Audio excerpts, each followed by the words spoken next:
I feel your presence on my skin. I feel you spreading out within. This time you got a hold on me. 'Cause now I look at you differently. Hello guys, welcome back to the channel. I'm Co. I'm Adina. I'm Kim. And I'm the mammy, and you're watching Lucy Lou Out and About. There you go guys, the legend has landed in Cabo Roig here and we're staying in an apartment, and what you're going to see is the apartment next, and the ladies are going to go off to the market. Oh, yes. And this is what's going to happen up there. I'm going to do a bit of shopping and maybe have a nice coffee out. Yeah, Are you looking for anything in particular? Oh, I have to get a few decent slacks to put on because it's a bit cold in the beginning. And my ankles are getting a bit cold, but I guess something that's going to suit me. Mother's here a couple of days at the moment. When she arrived on Tuesday, we just got acclimatised. The weather was nice enough, and then on yesterday, the weather just shook down for the whole bloody day, so we didn't record at all. So today's the first of the recording, and we'll see you in a while.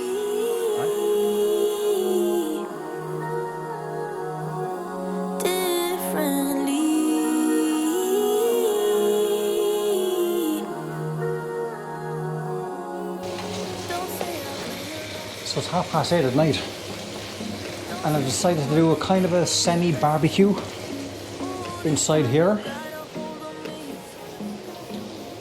I was using the marinade that was left off the meat to do some mushrooms and some sweet corn. We have some salad. Don't worry about those sweets for later and those Pringles that the mother wanted, of course. And I'll show you the beef skewers that we're doing with some red peppers in a few moments' time. Yeah, first barbecue in a long time. Half outdoors, half indoors, and we might eat it outdoors. You gotta have a barbecue, not fast. It's Spain.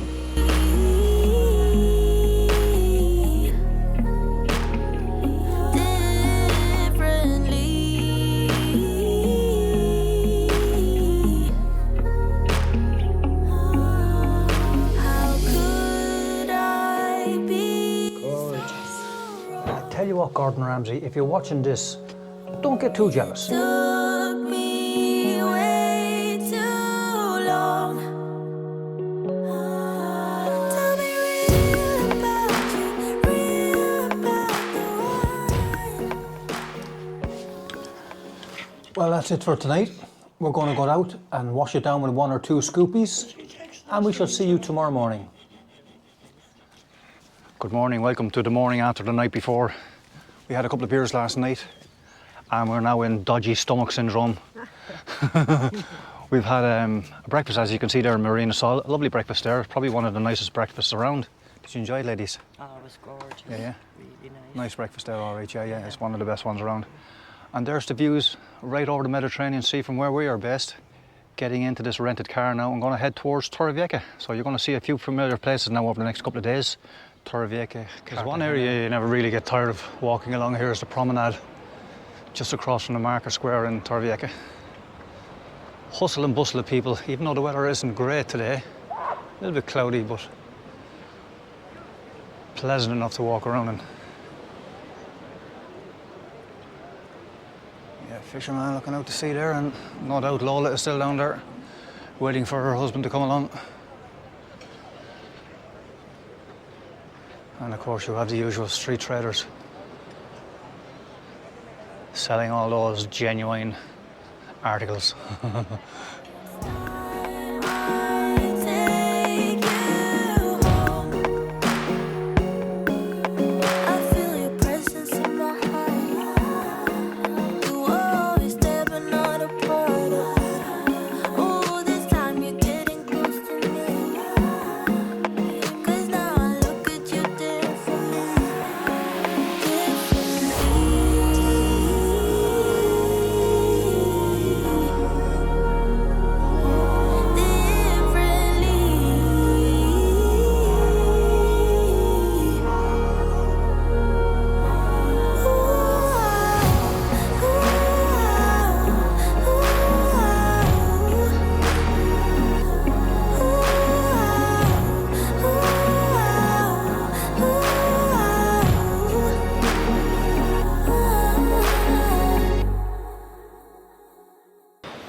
one of those restaurants right on the seafront here that doesn't look too pleasing from the outside. It probably needs a lick of paint.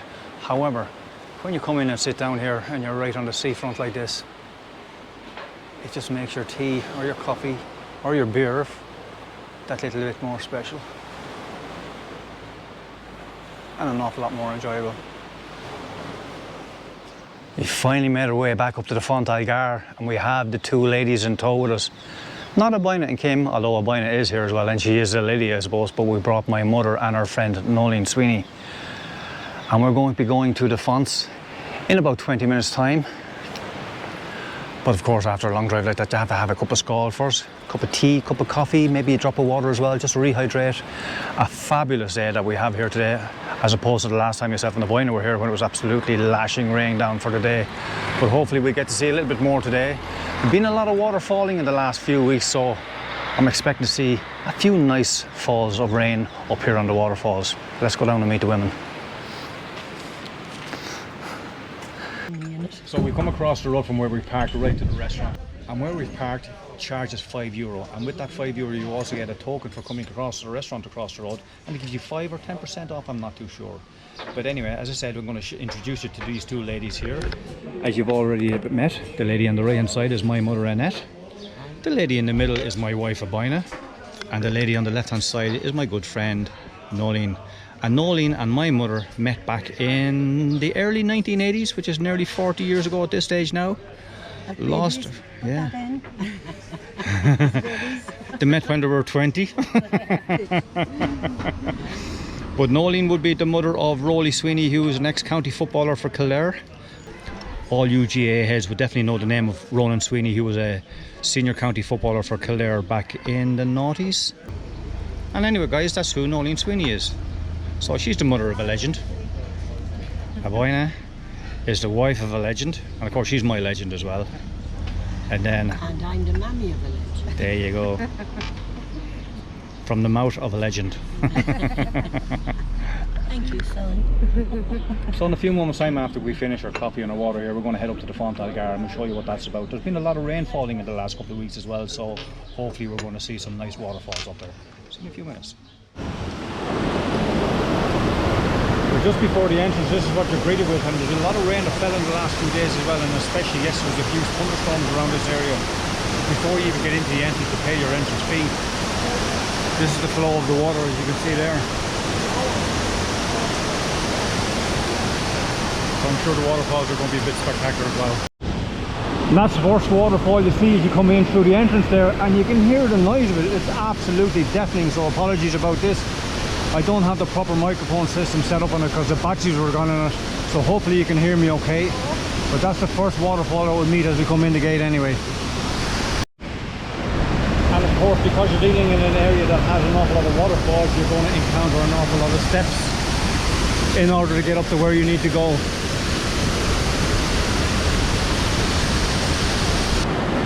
I have seen many videos on YouTube whereby there was always people swimming in these pools as well, but it's forbidden at the moment, as you would appreciate. The volume of water and the speed of which is coming down from the mountains just wouldn't be safe enough for people swimming. Maybe in some specific areas of it as well, like, but definitely in general it's a no-no, and it says it on the website as well. We're happy enough to walk around it for the day. Don't know if I'm going mad or not, but if you look down at this rock down on my left hand side here, watch the water flowing over it, it looks to me like the rock is actually breathing itself. Take a closer look. I don't know whether you can see it there, every few seconds or so it looks like that it's pumping up and down as if the rock had a heartbeat. I know it's only an optical illusion brought on by the water flowing over it, but great to watch. Breath as I'm diving deep. My head is underwater. I thought I didn't need you, but while I'm drowning slowly, I realize that I've been missing you like crazy. My head is underwater, 'cause I thought I didn't need you. My lungs are wide open.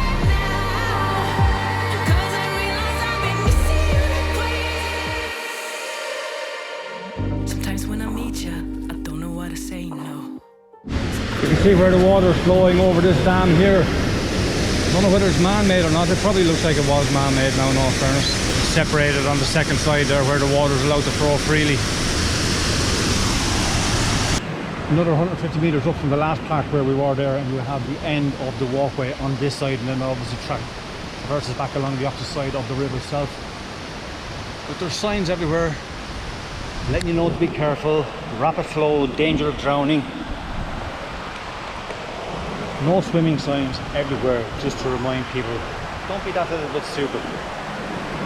There's no need to swim, just admire it and maybe come back later on when the water flow has died down a little bit, and it's a little bit more safer for you and your friends.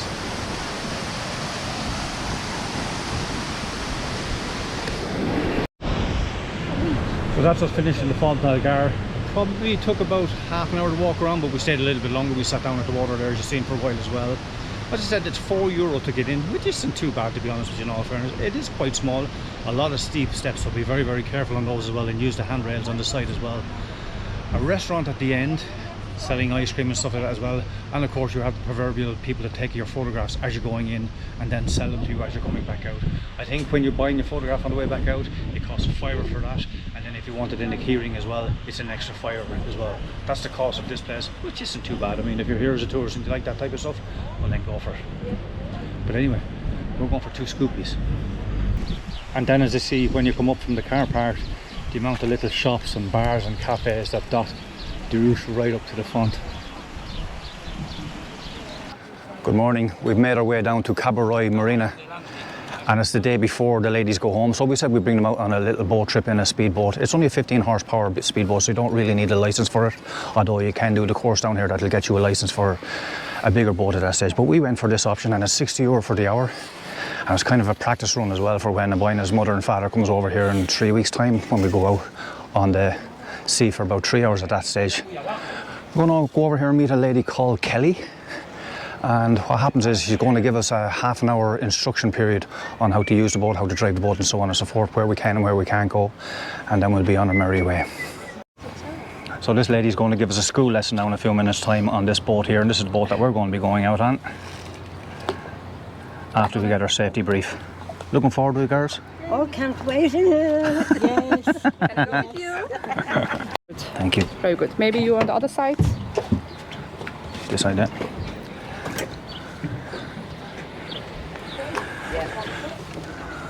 So what's happening now is that we're after getting some of the instructions of how to operate the boat, and Kelly's now going to bring us out into the water a small little bit just to show you how to operate the engine and the steering wheel and the gear sticks and all that sort of stuff.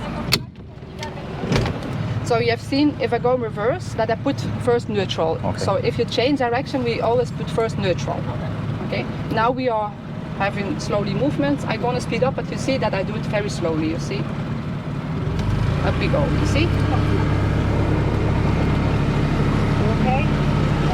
I prefer now to go outside. Just also, I want to know what you think about it, okay? And to explain everything very good. We're about 10 minutes into the trip at this stage now, and we're cruising at about 25 knots, whatever that is. Oh, yes. And there's 8 meters of water underneath us. Enjoying it so far, even though it is a little bit choppy. You can see the swell there coming in at the side.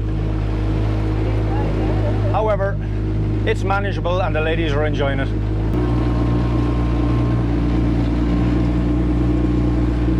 So as you can see, we're looking back towards Punta Prima Beach there at the moment, and then up to the right hand side we're going to be touring around by Nautilus, which is a restaurant there where our daughter Kim lives. And I think once we get up in that area there, we'll probably do an about turn and come back again. Water's a little bit more choppy than what we had expected, but it's very manageable in this boat anyway. The women are still enjoying it anyway, that's the most important thing. I've no doubt in my mind that the 2 women won't mind me saying this, but between the 2 of them, they have a combined age of 159 years. Now, you tell me that these aren't Thelma and Louise, the modern day version of Thelma and Louise. Unbelievable, these 2 women, the energy they have. fantastic women to be around as well. It's just like being with somebody your own age, or even younger for that matter, or minding two teenagers once they get going. Often been known for staying out until the early hours of the morning. I think the latest that stayed out this time was something like 6:30 in the morning on the night that Nolene came along. And as you can see, Aboyna has taken over captaincy of the ship. No better woman. Oh, cold back there. So at the moment there's 13.6 metres of water underneath us, and we're travelling at 17 knots. Looking over to the right there as well, you can see Playa Flamenca, and then slightly left of that you have La Zenia beach, heading back the way towards Cabo Roig in the distance there. Well, that's the boat trip finished, guys. Did you enjoy it, ladies? Absolutely brilliant. Absolutely brilliant. Yeah. No How about you, fears. Mother? Bit of fun out there? Brilliant. It And was captain and co-captain were brilliant. brilliant. Absolutely. It would drive you to drink, wouldn't So it? my captain, you're co-captain. I'm co-captain. Definitely. Cheers. Thanks for a great week of thanks, socialising brilliant. together. Thanks a million. Cheers. Oh, that's nice, that wine. Beautiful restaurant to sit down and to have a bit of lunch as well. Even though we didn't have lunch, we're going to go back to our house now and have a bit of lunch. That's activity number 1 done with the ladies. Activity number 2 is Aboyna's going to drop them up to get their hair done at 3 o'clock. And then after that, we're going down to Torrevieja direction to play a bit of bowling for the night. So, full activity there for the 2 women. As I said to you earlier on, the boat that we were on, you didn't need a licence for it because it only had up to 15 horsepower engine on it. However, you can do a course, and it's run by the same company as well, whereby you do a 6-hour course. It's 4 hours out on the boat and then 2 hours theory. There is no written test or anything. And what happens is, at the end of that, you get your licence, which allows you to drive speedboats of a larger capacity. And that course is €150 to do the course, and then €50 to get the licence at the end of it. And you get the licence straight away after you finish that course. Might look into that. Well, we dropped the 2 ladies back to the apartment and we said goodbye to them. And hopefully they have a safe trip home back to Ireland. It was lovely having them for the time that we're here. We had a fantastic time with them. 2 great characters, absolutely fantastic. Both of them 79 years of age. Absolutely fabulous to be around. That's the end of our video. Thank you very much for watching. Please don't forget to like and subscribe. And we'll see you out and about.